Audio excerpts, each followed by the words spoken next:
All right. That's how you come on. That's it. Right? That's how you do it, man. Right? Yeah. Thank you, everybody who's joining us here in the studio. Thank you, everybody watching out in internet land, and thank you, Michael, for coming out and joining us today. I'm a big fan here, so it's really nice to be here today. Well, thanks for the time. Yeah. So I think they told you we're going to talk for a little bit up here and then take some questions from you guys. So think about what it is that you want to know from Michael.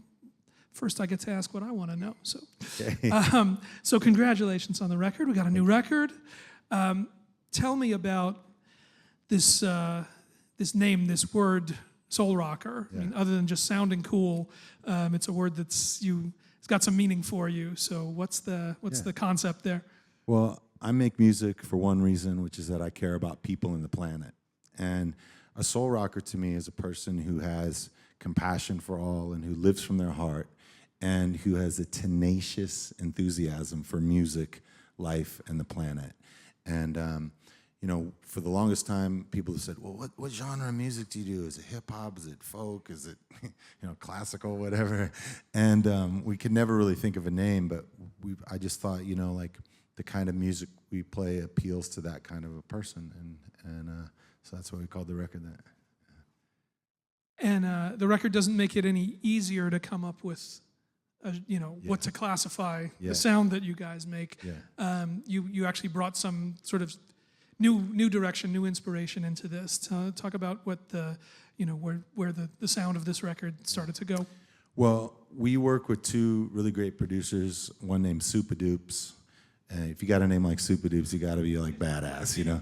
And the other was named The Genius. And I was like, man, this kid's got to have big balls to call himself The Genius. And so I walk in to the studio, and they're both from Jamaica. And The Genius is the son of the reggae legend Freddie McGregor. It's Stephen McGregor is his name. And he really is that kind of prodigious talent who can just play anything. He plays keyboards, bass, guitar, drums, anything. And then Superdupes is really a beat guy. And so it gave me the opportunity to just do what I feel I do best, which is just play the acoustic guitar and write words. And knowing that those guys had the other side of it covered, and we're going to come up with these really, for us, very adventurous beats, going into, dance music, EDM, dance hall, straight up one-drop reggae. And really, I just told them that with every song I wanted to be the story to be heard, because sometimes so much in dance music, you don't hear really what the song is about when the song really doesn't have a whole lot of meaning to it. But I really feel like right now is a time in our world where we need songs that have meaning, and there's so many challenges that people are facing in the world today, with the election, economic crisis, climate change, equality for all people in our country, and what I feel is our strongest American value needs to be spoken up for, which is our diversity. And right now, diversity is really under attack, and so I said, I want these stories to be able to be heard through the dance music. And so with great care and a lot of love and a lot of thump and bass, they really came through, and it was just a really great, most fun I've ever had making a record. So. Well, it's that dance feel, moving toward an EDM feel that's kind of the biggest surprise, I think, in how these tracks came out. What was it that drew you into that direction and into that sound? Well, the first record I ever owned was a 7-inch of Kraftwerk's Trans-Europe Express. And I used to go to the KDVS radio station in Davis, as a college radio station, and they had this bin of old, 45s that they would throw away. And I was a little kid, and we would go in there, and it would say, take one on the bin. And so we'd just get a plastic bag, and we'd just dump the whole box into our thing, and we'd run out of there. And Trans-Europe Express by Kraftwerk is a classic dance, electronic, track by this German band that we knew nothing about when we were kids. And I really fell in love with just the sound of the looping, one layer being added on top of another layer on top of another, and pretty soon you have this big throbbing sound. And when I was doing music in earlier incarnations, like with Disposable Heroes of Hypocrisy, which is my second band, we used to do a lot of that, but somewhere along the way I really fell in love with the acoustic guitar because I like the idea of being able to write a song in the morning and go out on the street corner and just play it for anybody, and then at night go and play it in a venue for thousands of people. I love that immediacy. And so this record was kind of like bridging both of those things. Well, I was going to ask, and that starts to answer. You have made music in so many different ways. I mean, I remember back to Disposable. I remember seeing Disposable Heroes, many years ago. Yeah. Has the way that as your approach to writing a song, how has that changed and evolved over time? Well, I think as a songwriter, you first start out and you don't have any idea that there's parts of a song unless, you were lucky enough to go to some school where they taught that. But when you're listening to the radio as a kid, you just go, oh, I like that beat. Oh, I like that part of the song that we all sing along to, and I like those lyrics. But as you grow as a songwriter, you realize that there's pop form, there's, verse, chorus, bridge, and breakdown, and outro, and all these different things. And you start to get into those, understanding how you can tell a story in 3.5 minutes. And then after you do it for a while, you go, I want to destroy those molds. I want to break away from those things and write songs in a new way, but still, I think of it like Picasso was doing, this abstract painting, but before he did that, he learned how to do realism, and he had it all mastered. So as a songwriter, I feel like it's good to learn all those techniques, but then to be able to just throw them away when you're ready to. And you feel that, where do you feel in that progression you've gotten to?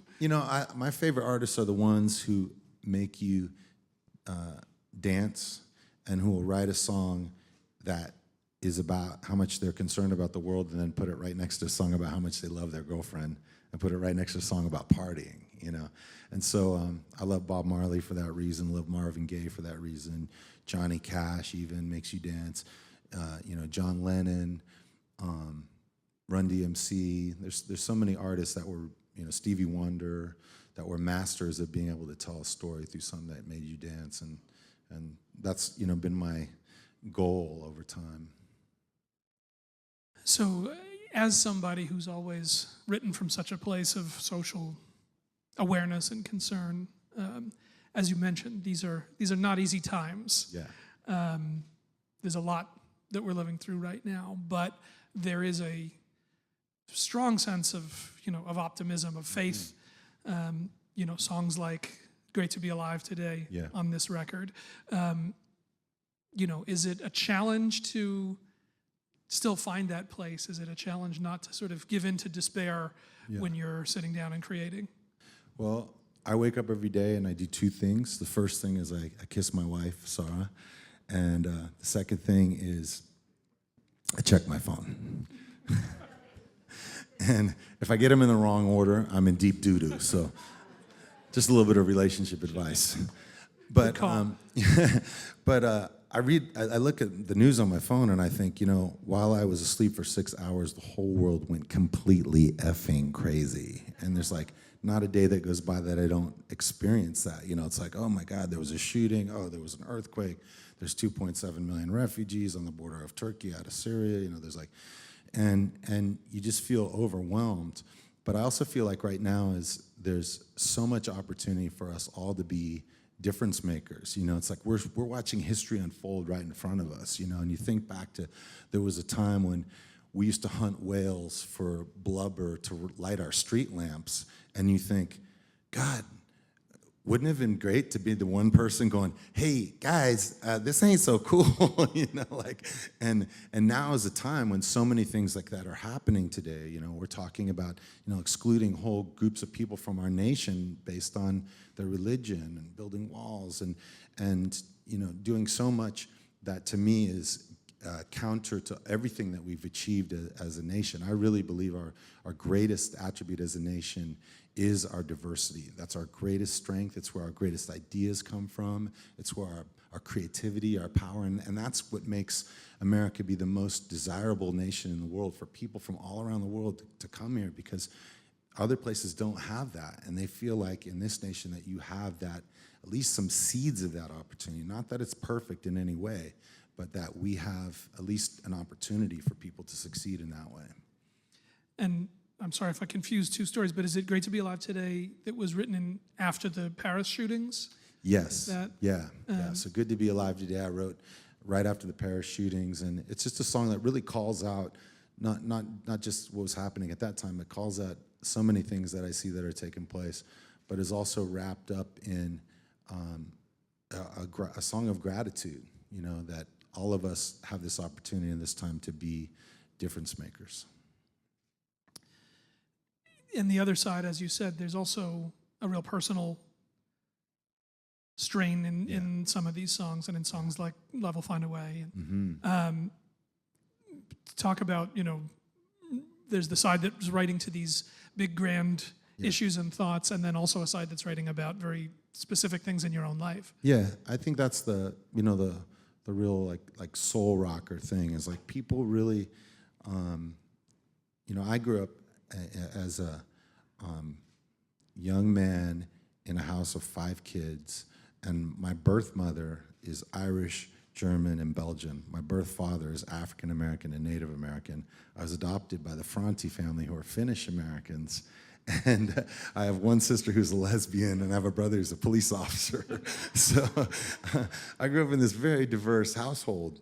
And I grew up as a kid in my bedroom just like listening to music and thinking that, you know, there was a larger world out there than was just in the house that I was in growing up. And I feel like that's what music does. It unlocks these emotions in our heart. And the more that I'm able to put those personal things in there as a songwriter, the more I feel like someone will be able to connect with it on a personal level. And, you know, I really write for that, you know, 13, 14-year-old teenager who's sitting in their room by themselves with their headphones going, God, my life kind of like sucks. My parents hate me. That girl doesn't like me at school, and you know, the world's going to hell. And I want the songs to be something that inspires that person inside all of us, even as we evolve and grow and become older people. There's always going to be those out there. Yeah, it's for sure. Yeah. You've always, you know, the live piece of what you've done has always been really important, you know, all the way back, and you've always toured hard and in lots of different contexts and lots of different places.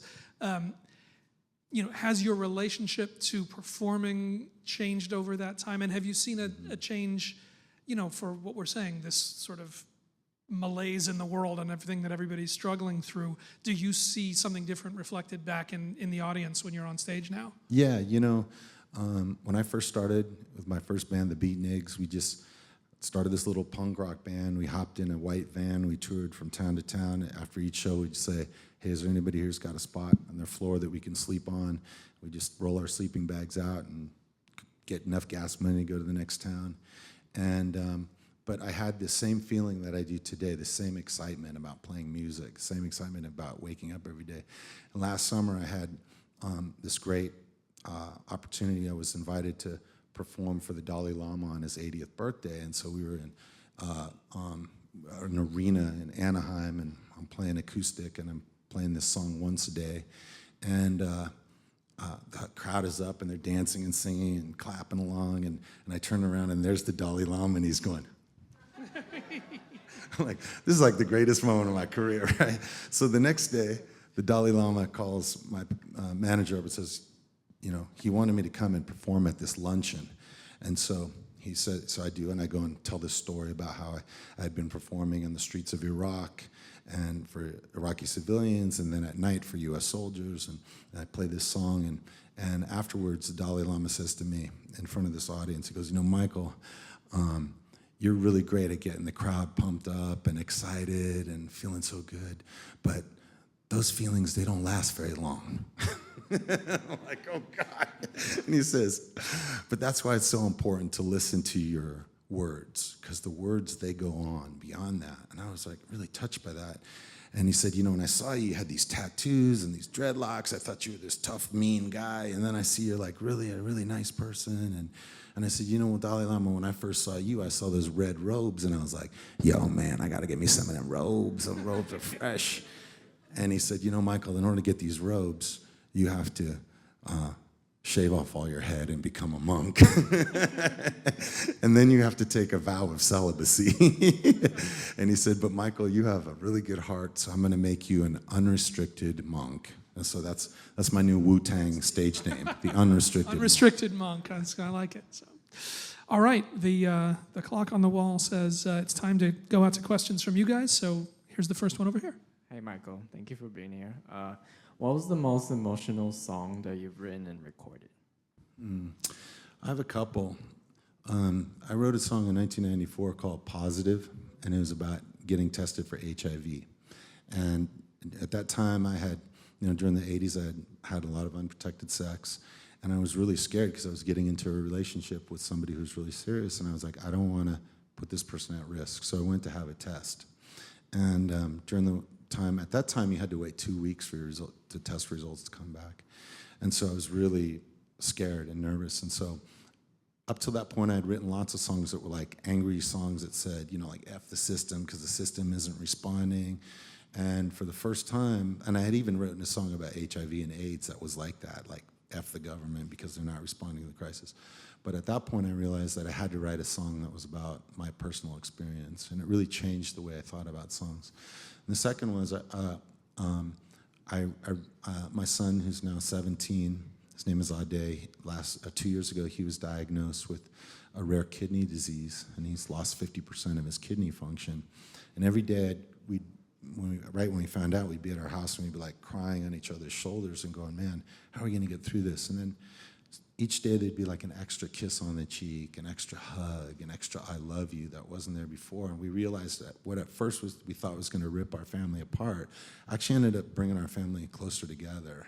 And so I wrote the song Once a Day that's on this new album. We hadn't planned on playing it, but maybe I'll play it. So, yeah. Right here. Thank you for being here. Looking forward to hearing the album. It seems like artists today are writing from a place of like an inflated ego. And I'm just wondering, did you ever battle with like your ego writing from that place instead of your heart? And like, what did that journey look like for you? Well, I mean, there's always part of that. I mean, There's an ego you need just to Yeah. say, I'm going to get up there and you guys are going to listen to what I'm going to say. Yeah, you have to have some, you know, cojones just to get up there. But I didn't get into music because I wanted to get rich and retire. I got into music because I wanted to be like John Lee Hooker or somebody like that playing when I was 80 years old, you know. And I always felt like if I was going to be spending a long time on the road away from my kids, that I wanted to have something that I felt proud of when I went home. And, you know, music for me is something that I would do even if I didn't do it, you know, in a professional way. Like we play music at our house, sitting around with the guitar and singing, and I do still go out on the street corner and play when we're on tour, and I love to do it. But there is a, you know, sometimes I stopped reading reviews a long time ago because you'd get a great review and you'd be like, damn, I'm pretty good, you know, like you say, like, and then you get a shitty review and you feel like crap, you know. And so I think that the key to it is just to have it always come from inside you, surround yourself with really great people, and, you know, listen to your friends when they tell you you're being an a-hole, you know. Good advice for everybody. There we go. Hey, Michael. Ultimately, as a musician, what would you like your legacy to be?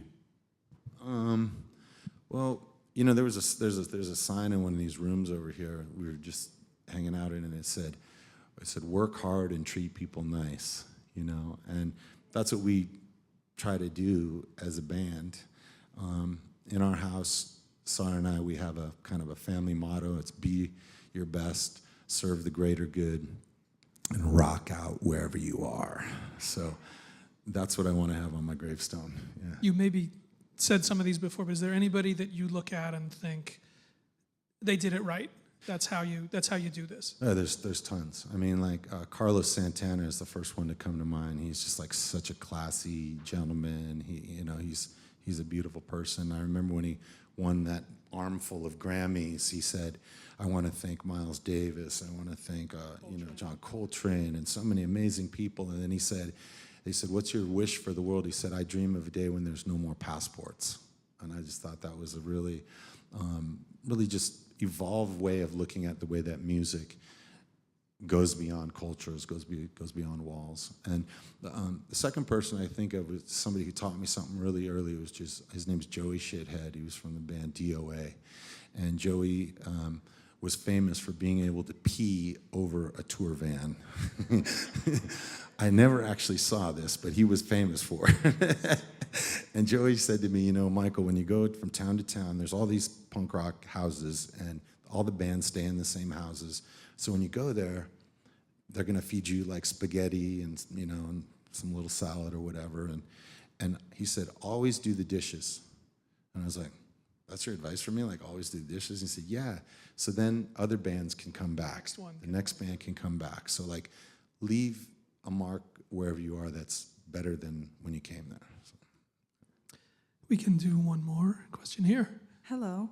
How I are just you? wanted to know how what musicians are coming up remind you of yourself when you were an up-and-coming artist, and I also wanted to know how has travel influenced or changed the way you create your music? Well, I see a lot of young musicians today, like Nako Bear, Trevor Hall, people who are